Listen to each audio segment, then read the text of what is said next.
কথামৃতের আমরা 1800 সিথির ব্রাহ্ম সমাজে ঠাকুরের যে অবস্থান সেই একটা জায়গা পাঠ করছিলাম।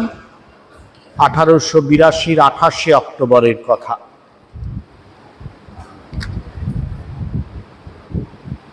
বেদে ব্রহ্মজ্ঞানীর নানা রকম অবস্থা বর্ণনা আছে। জ্ঞানপথ বড় কঠিন পথ, বিষয় বুদ্ধির। কামিনী কাঞ্চনে আসক্তির লেশমাত্র থাকলে জ্ঞান হয় না। এ পথ কলিযুগের পক্ষে নয়। এই সম্বন্ধে বেদে সপ্তভূমির কথা আছে। এই 7 ভূমি মনের স্থান। যখন সংসারে মন থাকে তখন লিঙ্গ, গুচ্ছ, নাভি মনের অবস্থান। মনের তখন ঊর্ধ্ব দৃষ্টি থাকে না, কেবল কামিনী কাঞ্চনে মন থাকে। মনের চতুর্থ ভূমি হৃদয়। তখন প্রথম চৈতন্য হয়েছে আর চারিদিকে জ্যোতি দর্শন হয়।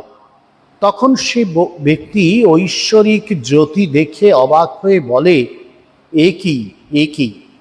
তখন আর নিচের দিকে সংসারের দিকে মন যায় না। মনের পঞ্চম ভূমি কণ্ঠ।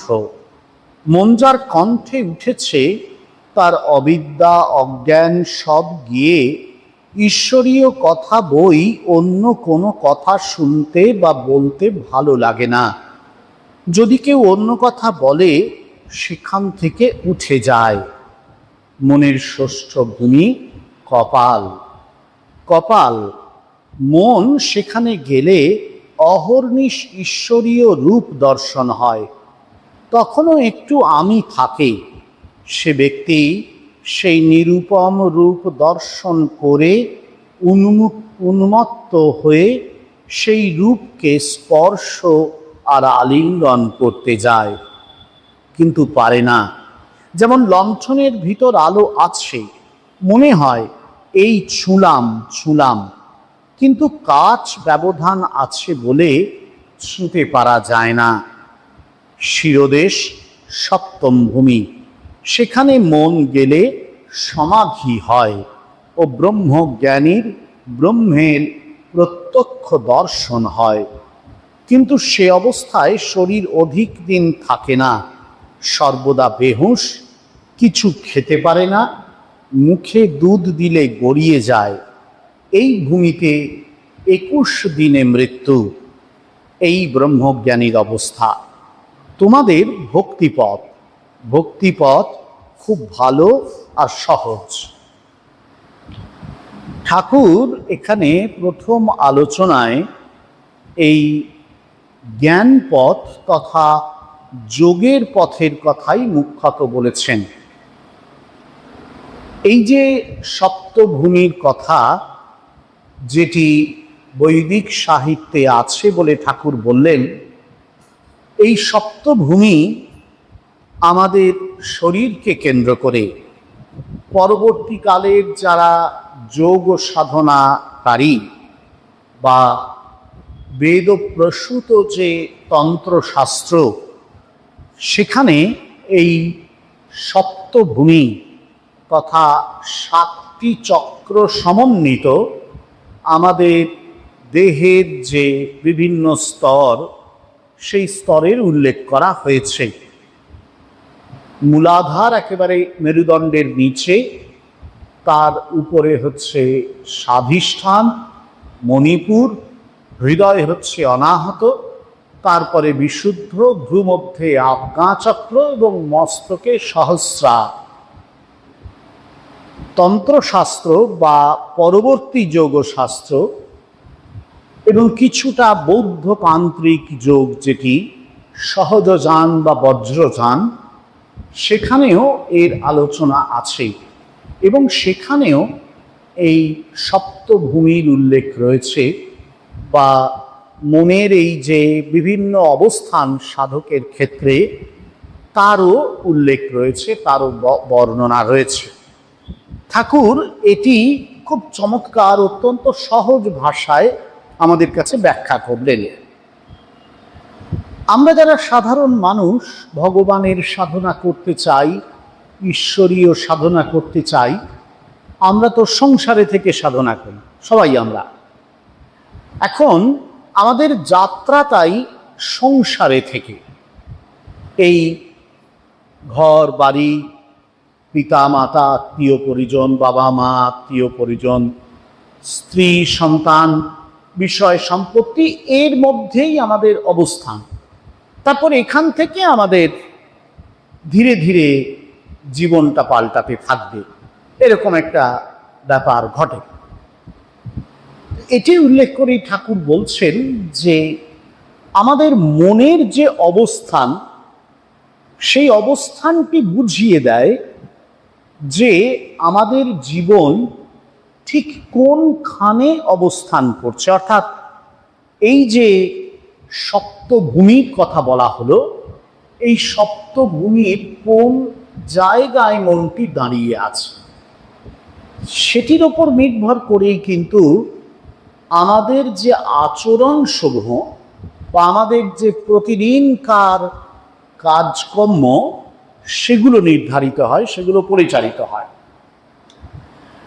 যখন দেখা যায় আমরা মোটামুটি এই সংসারে আসক্ত হয়ে আছি, অন্য কিছু আর ভাবতে পারছি না, টাকা পয়সা, আত্মীয় পরিজন, বাড়ি ঘর, খাওয়া দাওয়া, পোশাক পরিচ্ছদ, অর্থাৎ আমাদের যে ভোগের জগৎ, ইন্দ্রিয় ভোগের জগৎ, সেটা নিয়েই আমরা যখন মোটামুটি দিন কাটাই, সেটা নিয়েই আমরা যখন মত্ত থাকি, সেই ইন্দ্রিয় ভোগের জগতেই যখন আমাদের চলাচল ঘটে, তখন মন কোথায় আছে, কোন ভূমিতে আছে?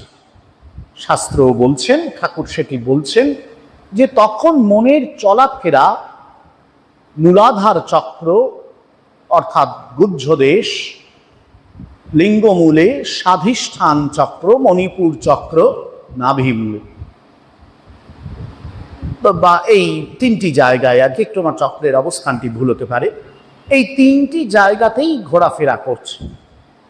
অর্থাৎ এই যে আমাদের জগৎ ভোগ, ইন্দ্রিয় ভোগের চেষ্টা, সেই চেষ্টাটি সাংসারিক আসক্তি, সংসারের সব কিছু নিয়ে পাকে চক্রে জড়িয়ে থাকা এবং তাতেই দিনাতিপাত করা, এইটাই হচ্ছে তখন আমাদের আচার আচরণ। তখন এইসব ঈশ্বরীয় কথা বলতেও ভাল লাগে না, শুনতেও ভাল লাগে না, সময় নষ্ট বলে মনে হয়।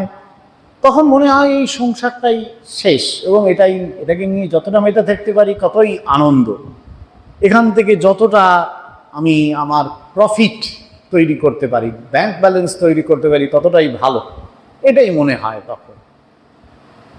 কিন্তু যদি কোনোদিন সাধনার জগতে পৌঁছে সাধক মনকে এই তিনটি চক্রের বা তিনটি স্থানের, তিনটি ভূমির ওপরে নিয়ে আসতে পারে, অর্থাৎ হৃদয়ে নিয়ে আসতে পারে, এইখানে অনাহত চক্রের কথা বলা হয়। হৃদয়ে এই যে চতুর্থ ভূমি, এখানে যদি কখনো সাধক নিয়ে আসতে পারে মনকে, তখন তার জ্যোতি দর্শন হয়। বলা হয় এ হচ্ছে আত্মজ্যোতি বা ব্রহ্মজ্যোতি, এক অদ্ভুত দিব্য আলো, অপূর্ব দিব্য আলো সে দর্শন করে। সে আলোর উৎস কোথায় তা বোঝা যায় না, সে আলোর চরিত্র বৈশিষ্ট্য কি তাও বোঝা যায় না, কিন্তু সে যেন নিজের হৃদয়ে এক অনুপম জ্যোতি দর্শন করে। দেখবেন আমরা যে খণ্ডনভব গাই ভগবান শ্রীরামকৃষ্ণের উদ্দেশ্যে, সেখানে একটি জায়গায় বলা আছে, জ্যোতির জ্যোতি উজ্জ্বল হৃদি কন্দর তুমি তমভঞ্জন হা। তাকে বলা হচ্ছে যে এই তমসা, মনের যে তমসা, অন্ধকার, এই অজ্ঞান তমসা, এই অজ্ঞান অন্ধকার দূর করে যে দিব্য জ্যোতি, আত্মজ্যোতি বা ব্রহ্মজ্যোতি, তুমি সেই জ্যোতিস্বর। এটি হচ্ছে প্রথম অনুভব সাধকের। সে যখন সাধনায় বসে তখন সে অন্তরে এই জ্যোতি দর্শন করে। জ্ঞান পথে যোগ পথের সাধকদের কথা বলছে ঠাকুর। সে প্রথম এই অদ্ভুত এক দিব্য জ্যোতির দর্শন করে। আমাদের সবার খেয়াল থাকতে পারে নরেন্দ্রনাথ ছোটবেলা থেকে এই জ্যোতির দর্শন করতে, সে কথা ঠাকুর তাকে জিজ্ঞাসা করেছিলেন এবং নরেন্দ্রনাথ সেটি সম্মতি জানিয়েছিলেন, কনফার্ম করেছিলেন অতি ছোটবেলা থেকেই। এতেই বোঝা যায় যে তিনি কিন্তু, তার মন কিন্তু কখনো সংসারের এই বিচিত্র দহে, এই বিচিত্র পাঁকে কখনো নামেনি। তার মন সবসময় এই চতুর্থ ভূমিতে থাকত। সেখান থেকেই তার শুরু। মানে নরেন্দ্রনাথ তথা বিবেকানন্দে যে জীবন সাধনা, তার শুরুই হচ্ছে চতুর্থ ভূমি থেকে। এটা একটা খুব দর্শনীয় বা স্মরণীয় ঘটনা যে কেন ঠাকুর নরেনকে এত ভালোবাসতেন, যার জীবনে প্রথম তিনটে ভূমি কোনো শিকারই ঘটেনি। তার জীবনের পথই শুরু হচ্ছে এই জ্যোতি দর্শন থেকে। তো এই সময়ে সাধকের অভিব্যক্তি কি, সে খুব আশ্চর্য হয়ে যায়, অবাক হয়ে যায়। এ কি দেখলাম, এমনটা তো আমার কখনো অনুভূতি হয়নি। শাস্ত্র বলেছেন জ্যোতিষাম জ্যোতি তম অদ্ভুতম, সেই অদ্ভুতকে সে দর্শন করে। জ্যোতিষ স্বরূপ যে অদ্ভুত, আশ্চর্য, আশ্চর্যবত পাশ্যাতে, সমস্ত এই কিছুকে দেখে সে অবাক হয়ে যায়, বিস্মিত হয়ে যায়। এমনটি তো সে কখনো আগে এভাবে দেখেনি। এই বিস্ময় দিয়ে তার যাত্রা শুরু হয়। তার মন কিন্তু কখনো এরপরে আর নিচে নামে না, এর থেকে নিচে নামে না। এরপরে সাধকের পরের স্তরে উত্তরণ, পঞ্চম ভূমিতে উত্তরণ। সেটি কি? কণ্ঠ, বিশুদ্ধ চক্র, বিশুদ্ধ চক্র বা বিশুদ্ধা চক্রের কথা বলছেন। সেখানে কার মন উঠছে, সেখানে কি হয় বলছেন, সেখানে অবিদ্যা অজ্ঞান সব চলে যায়। ঈশ্বরীয় কথা ছাড়া আর কিছু শুনতে ভাল লাগে না। উপনিষদ বলছেন তমেবৈকম জানথ আত্মানম অন্যাবাচো বিমঞ্চথ অমৃতস্য এষ সেতুঃ। এই হলো অমৃতের সেতু। পূজনীয় অভেদানন্দজি মহারাজ ঠাকুরের একটি ভারী চমৎকার স্তব রচনা করেছেন। ওঙ্কার বেদ্য পুরুষ পুরাণ বুদ্ধেশ্চ সাক্ষী নিখিলস্য জন্ত ইয়ো বেত্তি সর্বং ন চ যস্য বেত্তা পরাত্মরূপো ভুবি রামকৃষ্ণ। এই বলে শুরু হচ্ছে। সেই শ্লোকাবলী, সেই স্তবের একটি জায়গায় খুব সুন্দর বলছেন তিনি ঠাকুরের উদ্দেশ্যে, ত্বং মোক্ষ সেতু ভুবি রামকৃষ্ণ। তুমি হচ্ছ মোক্ষ সেতু, এমন একটা ব্রিজ, এমন একটা সেতু যা কিনা জগতে থেকে মুক্তি দিয়ে সাধককে অন্য পারে পৌঁছে দেয়। একজন কবি ঠাকুরের সম্বন্ধে প্রশস্তি লিখতে গিয়ে লিখেছিলেন, এপারে ওপারে অমৃতের সেতু বাঁধিয়া গিয়াছে যারা, তুমি তাহাদের অগ্রণী, হে দেব তোমার চরণে নমস্কার। এই এপারে আর ওপারে, আমরা সবাই এপারে বসে আছি, এই সংসার পারে খুব আনন্দে আছি, পড়াশোনা করছি, তারপর স্বপ্ন আছে, সংসার করব, বাড়ি ঘর, স্ত্রী পুত্র পরিজন, আশা আছে কত, জীবনে এই করব সেই করব। আপনাদেরও সেই আশা ছিল, সবারই থাকবে, স্বাভাবিক। কিন্তু কেউ যদি এই সংসারের যে আশা স্বপ্ন তার বাইরে এসে দাঁড়ায়, তখন ওপারটাকে সে দেখতে পায়, ওপারটাকে সে দেখতে পায়। এবার দেখতে পেয়ে ওপার এসে পৌঁছবে কি করে? পৌঁছানোর তো একটা কোনো উপায় থাকতে হবে। তখন ওপারে পৌঁছবার জন্য তার একটা সেতু চাই, একটা ব্রিজ চাই, তাই না? নদীর পার করবার জন্য তার যত দরকার পড়ে, সেই সেতু দিয়ে সে পার হয়ে যায়। এবারে কে সেই সেতু? স্বয়ং শ্রীরামকৃষ্ণ বেদানন্দ দিচ্ছেন, ত্বং মোক্ষ সেতু, তুমি হচ্ছ সেই মোক্ষ সেতু, সেই মুক্তির পারে নিয়ে যেতে পারে যে সেতু, তুমি তাই। সেই জন্যই তার কথা লাভ। ভগবত গীতায় ভগবান অর্জুনকে বলছেন যে এরা করে কি জানো তো, এই সাধকরা, এরা সবসময় নিজেদের মধ্যে ভগবানের কথা চর্চা করতে থাকে। স্তুষ্যন্তি চ রমন্তি চ, ভগবানের কথা বলেই এদের আনন্দ হয়, ভগবানের কথাতেই এদের যাবতীয় সুখ প্রাপ্তি ঘটায়। এই যে সাধন করতে করতে মন যখন কণ্ঠে শুদ্ধ চক্রে আসবে, তখন সে মন কিন্তু আর অন্য কিচ্ছু চাইবে না, অন্য কিচ্ছু তার ভাল লাগবে না, সে সবটাতেই ভগবানকে খুঁজতে চায়। ওই বৈষ্ণব পদাবলিতে আছে যে ভগবান কৃষ্ণ চোখের সামনে থেকে অন্তর্হিত হয়ে গেছে। রাধিকা তখন কৃষ্ণকে খুঁজছেন, যেদিকে যেদিকে যা যা দেখতে পাচ্ছেন সবটাকেই তার কৃষ্ণ বলে মনে হচ্ছে। নিজের কালো চুল সেটাকে খুলে দেখছেন, এটাও তো কৃষ্ণ, কৃষ্ণের রং কালো, এও তো কালো। আকাশে মেঘ করেছে, ঘন নীল বরণ মেঘ, সেটা দেখে তার মনে হচ্ছে এটা কৃষ্ণ। আপনারা জানেন ভাগবতে আছে যে তারা দেখছেন গাছে গাছে থলো থলো কৃষ্ণ ফলে আছে। যখন কৃষ্ণ অন্তর্হিত হয়ে গেলেন সেই রাসমণ্ডল থেকে, তখন গোপীরা তারা কৃষ্ণকে খুঁজে বেড়াচ্ছেন, যা দেখছেন তাকেই দেখে মনে হচ্ছে হ্যাঁ এই তো কৃষ্ণ। মানে কৃষ্ণের স্মৃতি তাদের মনে এত গভীরভাবে গাঁথা হয়ে গেছে যে তারা কৃষ্ণ বই অন্য কিছু ভাবতেই পারছেন না, সবটাকেই দেখে মনে হচ্ছে কৃষ্ণ।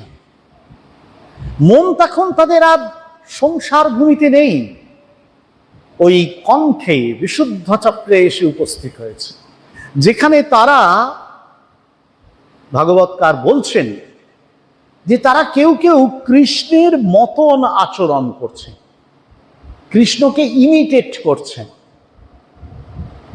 কৃষ্ণ যেভাবে কথা বলতেন, যেভাবে চলতেন, সেটা ইমিটেট করছেন। কেউ আবার কৃষ্ণের কথা বলছেন অন্যকে, কেউ আবার যা কিছু চোখের সামনে দেখছেন তাকেই কৃষ্ণ বলে দেখছেন। চৈতন্য চরিতামৃতকার কৃষ্ণদাস কবিরাজের বিখ্যাত অধিবচন, যাহা যাহা নেত্র পরে তাহা কৃষ্ণ স্ফুরে।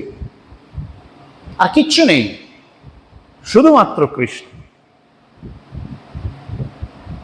আপনাদেরও সবাই মনে করবে রামকৃষ্ণ বিবেকানন্দ সাহিত্যে একটি ভারী চমৎকার ঘটনার উল্লেখ আছে, যেখানে এক গুরু ভাই আর এক গুরু ভাইকে চিঠিতে লিখছেন যে আমি কি সেদিনের কথা ভুলে গিয়েছি যেদিন তুমি প্রত্যেকটি জিনিসের মধ্যে আমাদের প্রভু শ্রীরামকৃষ্ণকেই কেবল দর্শন করেছি। যা কিছু চোখের সামনে ছিল প্রত্যেকটা জিনিসের মধ্যে শুধু শ্রীরামকৃষ্ণকেই তুমি দেখছো, অন্য কিচ্ছু দেখতে পাচ্ছ না। যখন মন এই কণ্ঠে ওঠে, এই পঞ্চমভূমিতে ওঠে, তখন অন্য কিছুই নেই সংসার। অজ্ঞান তো নেই, তখন অবিদ্যার কোনো প্রভাবই নেই, কোনো প্রভাব নেই। অবিদ্যা তো সামান্য একটু অস্তিত্ব আছে, কিন্তু কোনো প্রভাব তার নেই। সেখানে একেবারে ভগবান স্বয়ং উপস্থিত রয়েছে, সর্বত্র তাঁরই উপস্থিত। মা বলেছিলেন না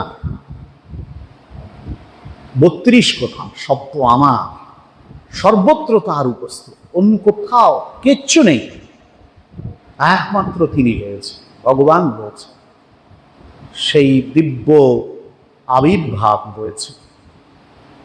এটি ঘটে তখন অন্য কিছু আর ভালো লাগে না। অন্য কোনো কথা হলে সে উঠে চলে যাবে, সেখানে থাকতেই পারবেন। কেবলমাত্র ভগবত কথাই হবে, ভগবত কথাতেই সে থামবে। আমরা পরম পূজ্যপাদ ভূতেশানন্দজি মহারাজকে দেখেছিলাম। আমরা তখন ব্রহ্মচারী প্রশিক্ষণ কেন্দ্রে, আমাদের সমকালের যারা, তারা সেই অপূর্ব সোনায় মরা দিনগুলো স্মরণ করতে পারেন, করি আমরা ব্রহ্মচারী প্রশিক্ষণ কেন্দ্রে ছিলাম। তা সকালবেলা মহারাজের প্রণাম হতো সাধু ব্রহ্মচারীকে, এবং আমরা টিফিন খাওয়ার পরে সবাই ছুটতাম পূজ্যপাল মহারাজজিকে প্রণাম করবার জন্য। ছোটার দরকার ছিল না, তার কারণ মহারাজ বসে থাকতেন, আমরা নিশ্চয়ই এমনি হেঁটে গেলেও প্রণাম করতে পারতাম, কিন্তু তবুও আমরা ছুটতাম।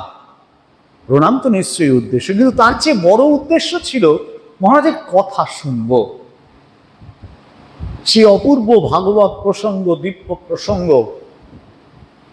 সেই ব্রহ্মজ্ঞ পুরুষ, দিব্য পুরুষ তার সদা হাস্যময় প্রাঞ্জল আলোকোজ্জ্বল এক উপস্থিতিকে অকাতরে থরে বিথরে বিতরণ করছে।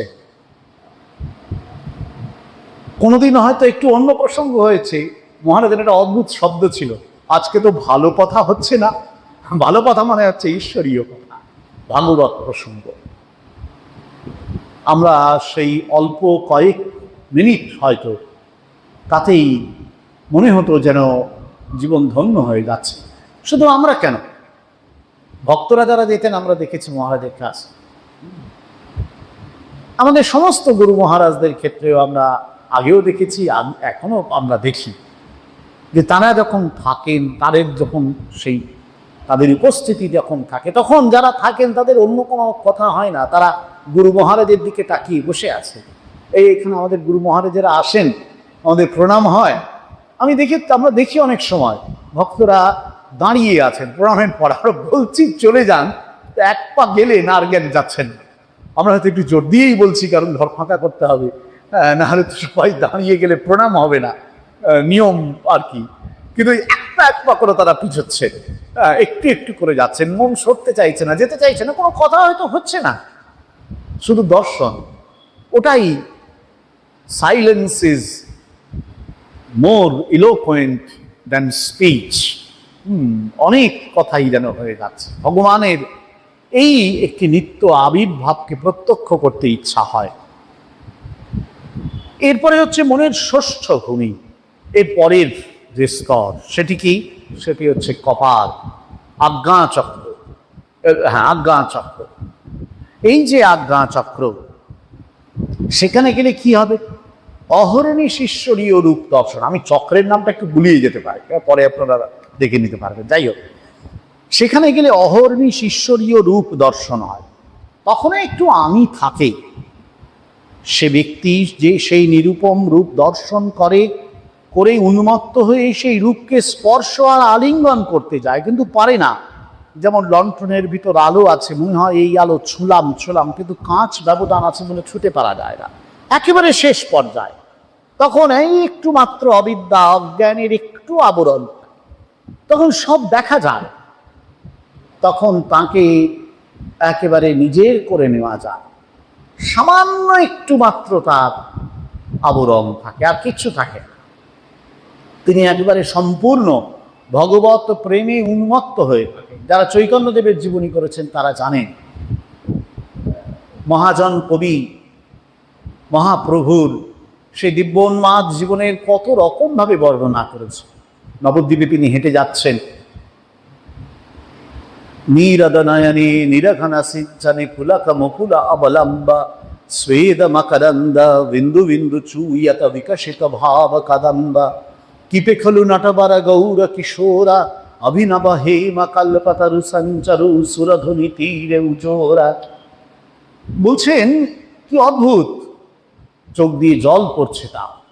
নীরদনয়নে নিরঘনা সিঞ্চন, সারাটা শরীর একেবারে লোমগুলো খাড়া হয়ে গেছে, পুলকিত হয়ে উঠেছে, ঘাম পড়ছে। স্বেদ মকরন্দ বিন্দু বিন্দু চুইয়া, মনে হচ্ছে এক ভাব কদম্ব বিকশিত হয়েছে তার সমগ্র শরীরকে কেন্দ্র করে। মহারণ সাহর কবি বলছেন, কি পেখলু নটবারা গৌর কিশোরা, এই নৃত্যশীল গৌরাঙ্গ মহাপ্রভু, চিরকিশোর যিনি বৃন্দাবনে, কি অদ্ভুত তার মূর্তি আজ এই নবদ্বীপ ধামে আমি দর্শন করছি। অভিনব হেম কল্পতরু সঞ্চারে, এক সোনার কল্পতরু, অভিনব এক সোনার কল্পতরু হেঁটে যাচ্ছে গঙ্গার পার দিয়ে দিয়ে। এমনটা কেউ দেখেনি এর আগে, এমন ভগবত উন্মত্ততা দেখেনি কেউ, এমন ঈশ্বরের জন্য প্রাণ মন তন্ময় করে ছুটে যাওয়া কেউ কখনো দেখেনি। মহাজন কবি লিখছেন, কি অবাক চোখে তাকিয়ে রয়েছি, আমরা দেখছি সবাই। এবং ভক্তরা, ওখানে কবি লিখছেন যে ভক্তরা ভ্রমণের মতন তার পাশে পাশে ঘুরে বেড়াচ্ছে। ভ্রমণ যেমন মধু খাওয়ার জন্য ফুলের পাশে পাশে ঘুরে বেড়ায় বন্ধন বন্ধন করে, ভক্তরা তার পাশে পাশে ঘুরে বেড়াচ্ছে। এই অপূর্ব দিব্য জীবনের ভাব অমৃত, সে অমৃত ঝরে পড়ছে, এমনটা তো পাওয়া যাবে না। তাই ভক্তরা তার পিছু পিছু ঘুরে বেড়াচ্ছে। কি অপূর্ব দিব্যোন্মাদ জীবন। ভগবান শ্রীরাম ও কৃষ্ণের জীবন দেখুন, দক্ষিণেশ্বরে একই রকম, কি অদ্ভুত জীবন তার। ভগবানের জন্য পাগল হয়ে গিয়েছে, নিজে বলছেন যে মাথায় জাটা হয়ে গিয়েছিল, খেয়ালই থাকতো না কোথা দিয়ে দিন রাত চলে যাচ্ছে। কত তার দিব্য লীলা।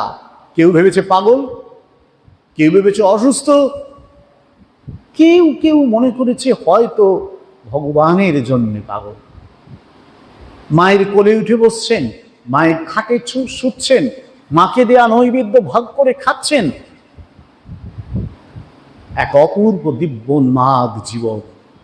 সবাই বুঝতে পারেনি, কতজন বুঝতে পারবে? সবাই, আমরা তো সাধারণ মানুষ, আমাদের সাধারণ দৃষ্টি থেকে এই অপূর্ব জীবনকে বোঝা যায়। বুঝতে পারেননি, তারাও বুঝতে পারেননি। মথুরবাবু একটু একটু বুঝতে পেরেছিলেন হয়তো, ততটা নয়। তাই বাবাকে তার পাগলই মনে হয়েছিল, যেই জন্য এত চিকিৎসাপত্রের আয়োজন করেছিলেন। বুঝতে পেরেছিলেন বৈরবী ব্রাহ্মণ, তাই ওই সভার আয়োজন করেছিলেন। বড় বড় পণ্ডিতরা সে সভায় এসেছিল এবং ঠাকুরের সমস্ত অবস্থার কথা শুনে শাস্ত্র বাক্য দিয়ে বিচার করে বলেছি যে অবতারের লক্ষ্য। ঠাকুরের অবশ্য তাতে কোনো অসুবিধা ছিল না, তিনি তখন বেটুয়া থেকে মশলা তুলে খাচ্ছেন, বলছেন যাক বাবা, তাহলে অন্তত আমি পাগল নই। এই তার বিচিত্র লীলা। এই দিব্যোন্মাদ জীবন সাধকের হয় যখন মন ভগবানের সাধনা করতে করতে, এই অজ্ঞানের সংসারকে ছিন্ন ভিন্ন করতে করতে ওই ষষ্ঠ ভূমিতে ওঠে।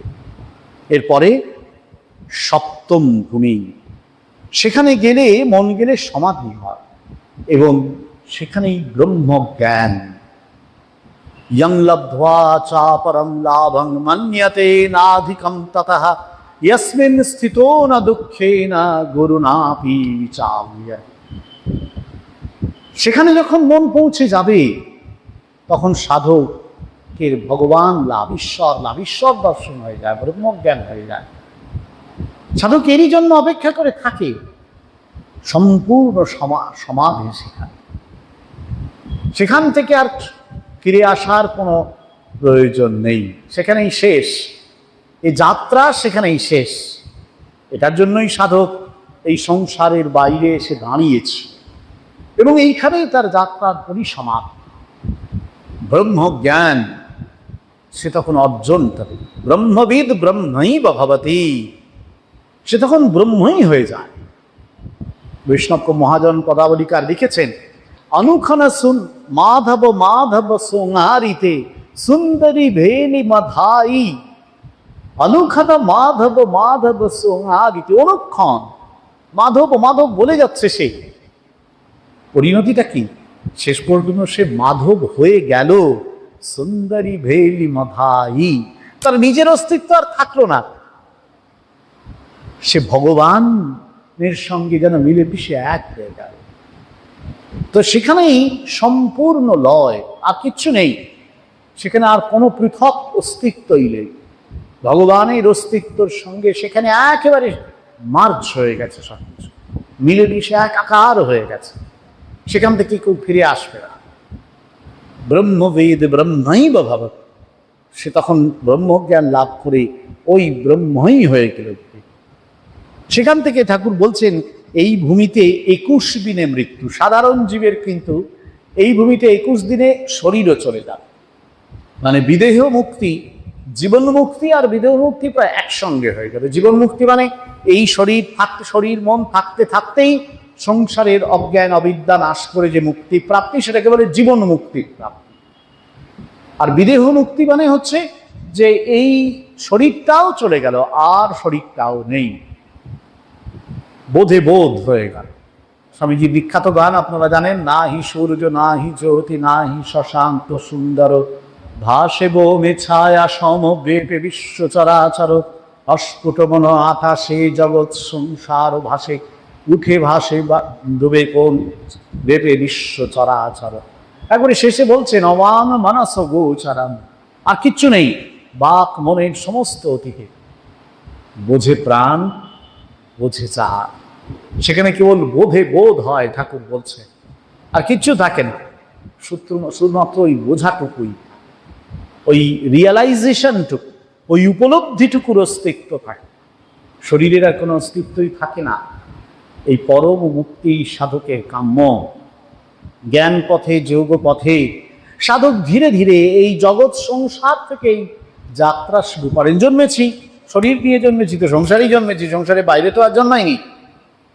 তো এই সংসারের মধ্য থেকেই শুরু হয় আমাদের যাত্রা। তারপর আস্তে আস্তে উঠতে উঠতে উঠতে উঠতে এই সপ্তম ভূমিতে সহস্রারে মন যখন গিয়ে পৌঁছয়, সেখানে যাত্রার সমাপ্তি। সাধারণ জীব কিন্তু এখান থেকে আর ফিরে আসতে পারে না, এখানেই তার শেষ। আজকে এই অবধি থাকবে।